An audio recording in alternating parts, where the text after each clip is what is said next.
हाय दोस्तों, मेरा स्कूल मेरी दुनिया में आप सबका स्वागत है। आज हम लोग क्वेश्चन देख रहे हैं समचतुर्भुज का। जैसा कि क्वेश्चन आपको स्क्रीन पे दिख रहा होगा कि समचतुर्भुज का एक विकर्ण यदि किसी एक भुजा के बराबर हो तो इसके सभी अंतःकोणों का मान ज्ञात कीजिए। तो हमने एक समचतुर्भुज बना लिया है ए बी सी और डी। अब सवाल कर रहा है कि इसका यदि विकर्ण एक भुजा के बराबर हो तो इसके चारों अंतःकोणों की मान ज्ञात करने की बात कर रहा है। तो इस समचतुर्भुज का एक विकर्ण जो है एक भुजा के अगर बराबर है विकर्ण इसका, तो इस कंडीशन है कि दूसरी भुजा के भी बराबर होगा। ठीक, अब हमका त्रिभुज मिल गया ए बी डी। त्रिभुज ए बी डी में हम देखेंगे त्रिभुज ए बी डी में बराबर है तो भुजाएं भी बराबर होंगी। तो भुजा ए बी बराबर बी डी बराबर डी ए। भुजा ए बी बराबर भुजा बी डी बराबर डी ए। जब भुजाएं बराबर है तो कोण भी बराबर होंगे। तो कोण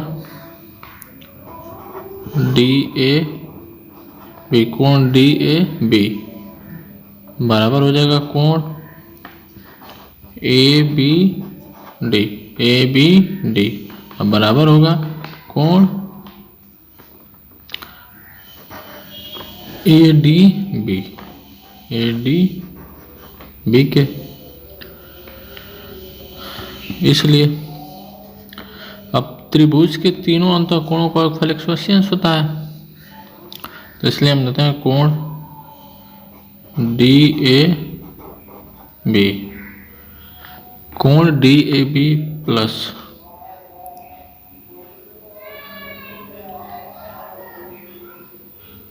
कोण ए बी डी प्लस कोण A D B equal to 180 अंश। कोण डी ए बी प्लस, अब कोण A B D D A B के बराबर है तो इसको कोण ए बी डी को डी ए बी लिख सकते हैं। तो इसको भी लिख देंगे कोण डी ए बी, और इसको भी कोण जो है डी ए बी के बराबर लिख सकते हैं। D A B equal to 180 अंश। तो अब इसको जोड़ेंगे कोण डी ए बी, कोण डी ए बी, कोण डी ए बी, तो तीनों कितना हो जाएगा 3 कोण D A B equal to कितना हो गया 180 अंश। तो कोण D A B equal to हो जाएगा 180 अंश बटा 3। तो आ जाएगा आपके कोण डी ए बी की वैल्यू आ जाएगी 60 अंश। ये आ गई कोण डी ए बी की वैल्यू। ठीक, देखते हैं कोण डी ए बी, कोण D A B, D A B एक इसकी कोण की वैल्यू आ गई। तो कोण ए के सम्मुख कोण है कोण सी। जब कोण डी ए बी की वैल्यू 60 अंश है तो कोण बी सी डी की वैल्यू भी कितनी होगी 60 अंश। तो लिख देते हैं कोण बी सी डी की वैल्यू भी कितनी हो जाएगी 60 अंश, क्योंकि कोण डी ए बी और कोण बी सी डी दोनों सम्मुख कोण है। मतलब कोण ए और कोण सी दोनों सम्मुख कोण है तो कोण जब ए 60 अंश होगा तो कोण सी भी 60 अंश होगा। ठीक, इस प्रकार अब सम्मुख कोण की बात तो कोण ए और कोण सी पता हो गया। अब कोण बी और डी की बात करनी है तो कोण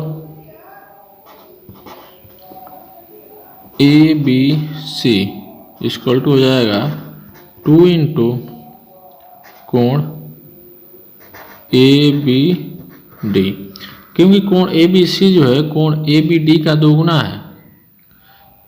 ठीक, कोण ए बी सी जो है कोण ए बी डी का दोगुना है।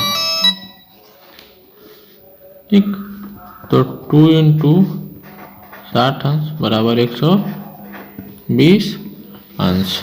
अब इसी प्रकार हम ज्ञात करेंगे कोण ए डी सी, ये भी हो जाएगा 2 इंटू कोण ए डी बी। तो ए डी बी का मान कितना है, ए डी कोण ए डी बी, तो ए डी बी का मान है 60 अंश, तो ये भी हो जाएगा कितना 120 अंश। तो समचतुर्भुज के चारों अंतः कोण हो जाएंगे, दो कोण हो जाएंगे 60-60, दो कोण हो जाएगा कोण ए और कोण सी, कोण ए और कोण सी दोनों हो जाएंगे 60 अंश, और कोण डी और कोण बी ये हो जाएंगे 120 अंश। Thank you.